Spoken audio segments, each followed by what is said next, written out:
Hello and welcome to the video version of my journal. I'm Steffanie Rivers. Come on into the conversation. I am multicasting on several platforms. You could be watching on Facebook or YouTube or Twitter or LinkedIn. On whatever platform you're watching, we want to welcome you to the conversation. If you are returning, welcome back and thanks for your support. And if you are new, I know you're going to hear something that you like and you're going to want to share. And so I'm going to ask you to subscribe so that when I post new videos, you'll be the first to know. Innocent people are getting shot and killed for making common mistakes.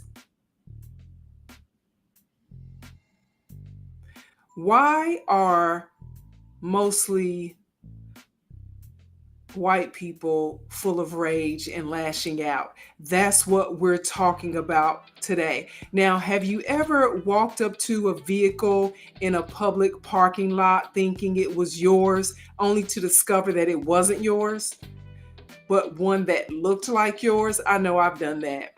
Have you ever turned into a driveway in an effort to make a U-turn because you got turned around with your directions? I've done that too.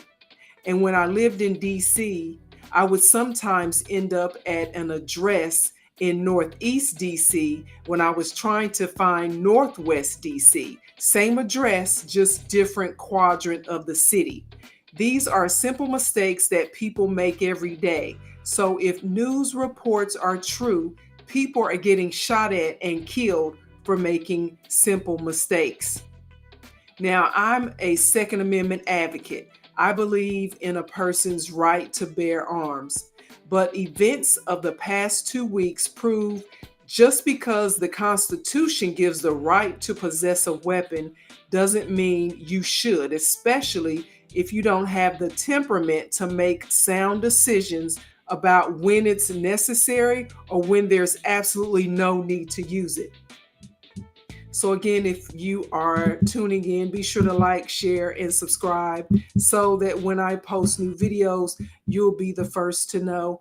And feel free to chat with me live if you like, or if you want to come on to add to what we're talking about. Now, whether you're an official law enforcement officer or not, using deadly force against unarmed people who clearly pose no threat or are clearly moving away should get that person felony charges. No more qualified immunity for bully, liar, killer cops. No more, I feared for my life, so I opened the locked door that stood between me and the perceived threat. Then I pulled the trigger twice. And you get to use that as a get out of jail free card. No more of that. Now, while some people are quick to defend the actions of Andrew Lester, the man who shot 16-year-old Ralph Yarl in Kansas City, who claims he feared for his life when he opened his locked door armed with a handgun, then shot the teenager twice, once in the head. The fact that his relatives are speaking out against him because of his previous racist rants is proof that he should be charged with attempted murder. Now, Lester is charged with first-degree assault and armed criminal action. And in Missouri, they claim that is their official term for attempted murder. So whatever happens in all these rage cases, the United States needs to acknowledge that there are a lot of angry people, mostly angry white people in this country, who are okay with non-white people being the background to their foreground, working jobs perceived as menial and entertaining them in some way, whether it's sports or singing or dancing. But when Black and brown athletes take time out and then speak out, angry white people have a problem with that. When we are just as smart and is just as qualified for the same jobs and own the same types of companies vying for the same contracts, living in the same neighborhoods, driving the same cars. Some of those angry white people use any excuse to lash out with deadly force. Now, it's been going on for centuries, and if the people in charge actually wanted to do something about it, it would have been taken care of at that time. But it hasn't been taken care of because they don't want anything to, they don't have a problem with it. And that's why it continues to happen. When the sheriff and local politicians are caught on recorded audio discussing killing journalists and lynching Black people, like the ones in McCurtain County, Oklahoma. Now, this didn't happen in 1923. This happened in March of 2023. They are not the exception. They are the norm. I'll put the link in the full 3-hour audio of the sheriff and his friends in the chat. In the written version, I do a written version and this video version. In fact, I'm going to go ahead and put the link in now. So in case you want to have that, you can. This is the link to the 3-hour audio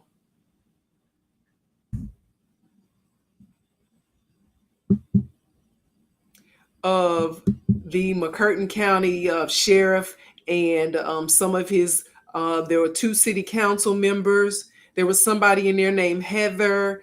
I'm listening to it now, as a matter of fact. So that is the link if you want to listen to the full 3 hours. They released the full audio so that you or whoever wants to listen can get a better understanding of what was going on. I'm only into an hour and 15 minutes of the 3 hours.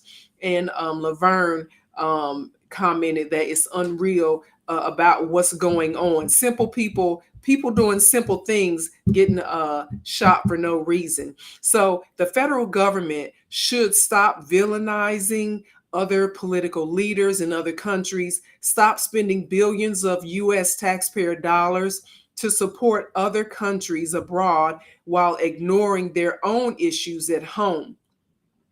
It's hypocritical and it's disingenuous, and it's why most politicians get the side eye from everyday hardworking people, because they make it hard to believe that they are doing things to represent the common person.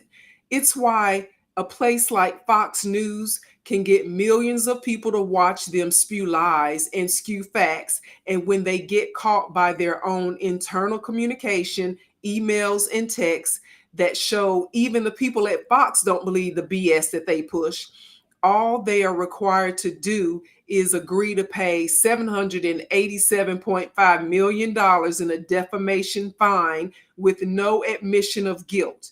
Some might say that being willing to pay that much money without putting up a fight is an admission of guilt. But just in case you're one of those people who actually wants to hear them apologize, here's something that I found online from The Daily Show. And this is about probably as good as it's going to get in an apology. This evening, and there will be for months, we are admitting that we lied to you for saying the wrong things about the 2020 election. Now, why is that? Well, the truth is Donald Trump lost the election. And no, we didn't tell you because we don't care what you think. Now we have to pay hundreds of millions of dollars. We were wrong. We are completely irresponsible, and we're sorry, America. I'm sorry for repeating something that was untrue. I'm sorry. I just got to take a quick break and go cry in a closet while squeezing a stuffed animal. So I think that's going to be about as good as it's going to get of an apology that we're going to hear from Fox News, something that The Daily Show had to edit themselves. Okay. So it's the world that we've created, what we're dealing with right now. And so now we have to deal with the aftermath of that. Now, how do you deal with it? to protect you and yours, it's up to you. All I suggest is that you have a plan, that you build your nest. And some of us know what a nest is. And if you want to know what a nest is, you can DM me, and I will help you to find out what that's all about. And do like they do in elementary schools. They practice drills. Remember when you were in elementary school and you had the fire drill and you had to go out and like once every quarter or something, you had to practice what it was that you did? Have some type of plan at your house and with your family. Practice those drills. So when it comes time for you to react to whatever's going on around you, you will be more likely to get it right than to be running around not knowing what's to do and what's going on. So to find out more about the things that I care about, you can go to the written version of my journal. That's at eurweb.com. Thanks and have a super day.